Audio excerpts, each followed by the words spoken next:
ঘন্টার পর ঘন্টা বিয়ে না করে কথা বলতেছিস, যদি মৃত্যু আসে কি অবস্থায় মরবি বুঝে দেখ। ছোট ভাই আমার, ভাবির পিছে যে ঘুরতেছিস, ওর রুমে যে ঢুকছিস, এই অবস্থা যদি মরে যাস কি হিসাবে মরবি ভেবে দেখ।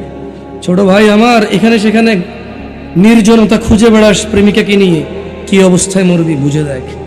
বোন আমার, হাজব্যান্ড ডিউটিতে গিয়েছে অথবা বিদেশে আছে, তুমি অন্য পুরুষের সাথে সময় কাটাতে তোমার ভালো লাগে, বুঝে দেখো যদি মালাকুল মাউত মৃত্যুর ফেরেশতা আসে, তোমার ওই ফজর পড়া, ওই জোহর পড়া, ওই তোমার হজ করা, ওই তোমার সদকা করা, ওই তোমার দাড়ি রাখা, ওই তোমার টাকনুর উপরে প্যান্ট পরা, ওই তোমার কোরআন মুখস্থ করা, ও তোমার কোরআন তেলাওয়াত করা, ও তোমার এরকম ওয়াজের খরচ চালানো, সাদাকা করা, ইয়েতিম খাওয়ানো, ভালো কাজ করা, মা বাপের সেবা করা, বুঝে দেখো যদি তুমি জানা অবস্থায় মৃত্যুবরণ করো, মূলত তোমার ওই সময়টা ঈমানই থাকে না। কি থাকে না?